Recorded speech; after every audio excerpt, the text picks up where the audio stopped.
Whatever it takes to get you to try harder, read more, set your goals, and go for it. Here's the next attitude disease. Overcaution. Some people never will have much. They're too cautious.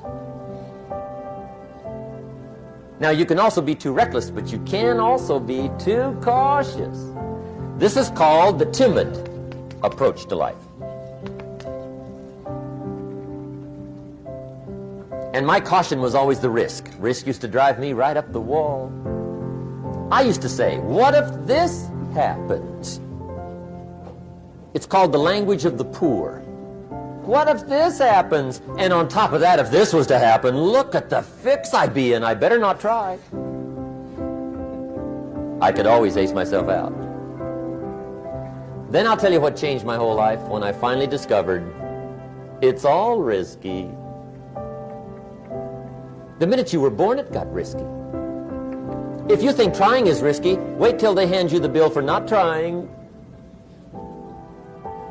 If you think investing is risky, wait till you get the tab for not investing. See, it's all risky. Getting married is risky. Having children is risky. Going into business is risky. Investing your money is risky. It's all risky.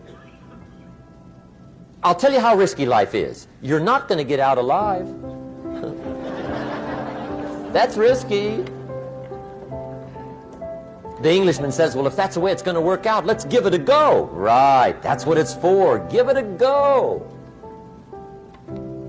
Somebody says, yeah, but I'm looking for safety and security. Fine, then huddle in a corner. We'll cover you with a sheet, bring you 3 meals a day.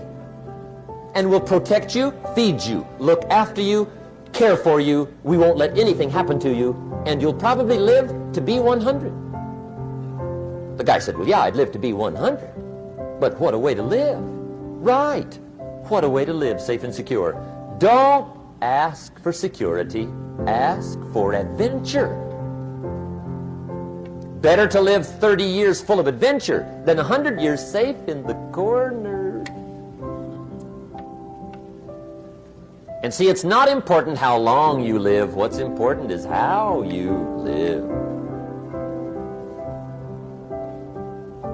Here's the next attitude disease. We're almost through with this motley list. In fact, we're almost through. Hang on. The next one is pessimism. Pessimism, the deadly disease of always looking on the bad side, the problem side, the difficult side, checking all the reasons why it can't be done. The poor pessimist leads an ugly life. He doesn't try to figure out what's right. He tries to figure out what's wrong. He doesn't look for virtue. He looks for faults. And when he finds them, he's delighted. How ugly. This is the poor guy who looks through the window, doesn't see the sunset. He sees the specks on the window.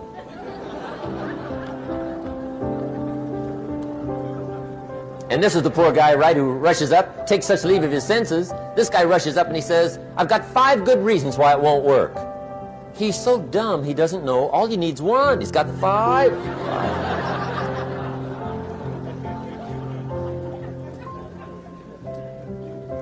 To the pessimist, the glass is always half empty. To the optimist, the glass is half full. Why would the same measure affect people 2 different ways? Answer, it all depends on how you look at it. Our lives are mostly affected by the way we think things are, not the way they are. The way we think they are affects us most. There's a subject we don't have time to get into tonight called better thinking habits. One of the major things Shove taught me when I met him, he said, poor thinking habits keeps most people poor. Not poor working habits. Most people work hard, but they don't think hard.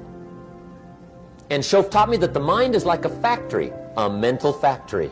And whatever you think about all day long pours ingredients into this mental factory. And that's what builds the economic, social, financial fabric of your life.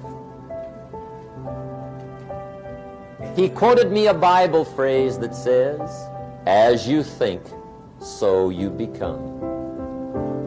How awesome. When he talked about poor thinking habits, he had me. I used to start the day reading the morning newspaper. I mean, you can believe that or not. I'd get a cup of coffee and read the paper. I'd load up on wars and riots and murders and stabbings and killings and bank robberies and muggings and car wrecks and tragedies. I'd even read the back pages. I seem to like that stuff for some weird reason. I'd load up on all that, and then I'd start the day. You can imagine the kind of days I used to have. You walk around on your financial knees. They call you economic peewee.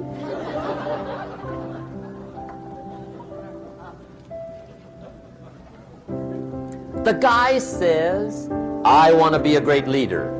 Wonderful. The first thing we do is follow him to his house. When we get there, we walk in and check his library, number one. Somebody says, well, why check his library?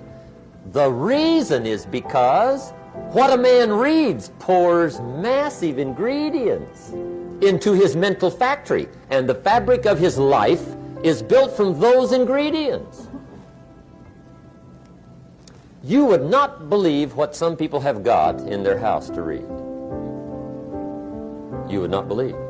One of the best dressed up words I know for a lot of it is trash. Can you imagine dumping a barrel of trash into this mental factory every day and coming out with a rich, dynamic, positive life? It can't be done. You might as well try making a cake with cement. The kids back in Danbury, Connecticut, high school, they're asking me questions one day. I'm talking to the kids. Kids got good questions these days. One of them said to me, Mr. Rohn, how do you build the good life? I said, it's simple. It's not easy, but it's simple. Here's how you build anything. Select the right ingredients, keep out the wrong ingredients, and it starts with thought. Everything starts with thought. So you must be wise and careful what you think about, because that starts everything. You got to be wise and careful. I asked the kids, what would happen if somebody dropped sugar in my coffee? They said, well, you'd be okay. I said, what if somebody dropped strychnine in my coffee? They said, well, you'd be dead. I said, correct. Lesson one. Life is both sugar and strychnine. You gotta be careful. I said, what if my worst enemy drops in the sugar? They said, will you be okay? I said, what if my best friend, even by accident, drops in the strychnine? They said, well, you'd be dead. I said, correct. Lesson two. Watch your coffee.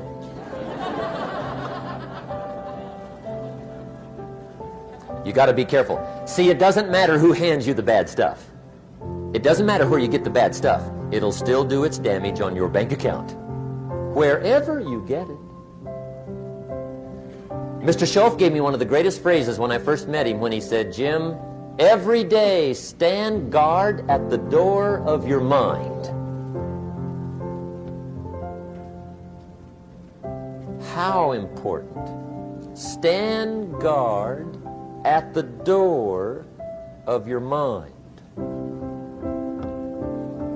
And you decide what goes into your mental factory. Don't let anybody just dump anything they want to in your mental factory, because you've got to live with the results. Okay, here's the last disease, and we're through with this list. In fact, we're almost through. Hang on. The last subject is very brief. The last disease, but this one is deadly. Engage in this one, indulge in it even slightly, and you might as well forget the future, because it's going to forget you. Complaining,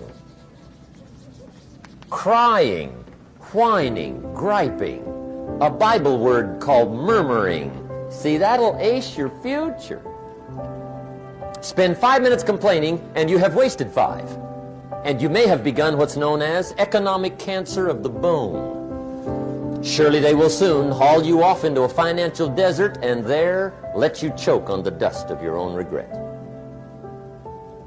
I hope I said that well, so you won't forget. It's a deadly disease. If you don't think it's bad, ask the children of Israel of Old Testament fame. Typical of us all, their story just happened to get in the book. Story says, children of Israel were slaves.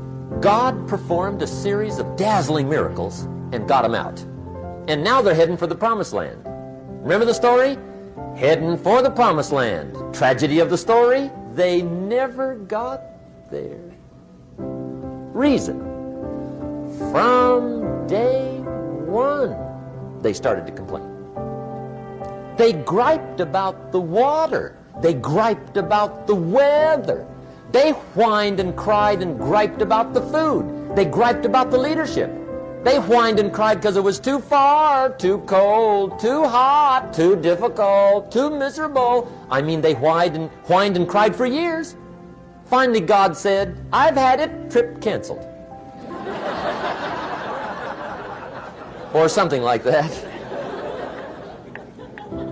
The story says they died in the desert, never got to the promised land. Which I think means two things. Indulge in this long enough, you get your future canceled. And I guess it also means even God himself can only take so much.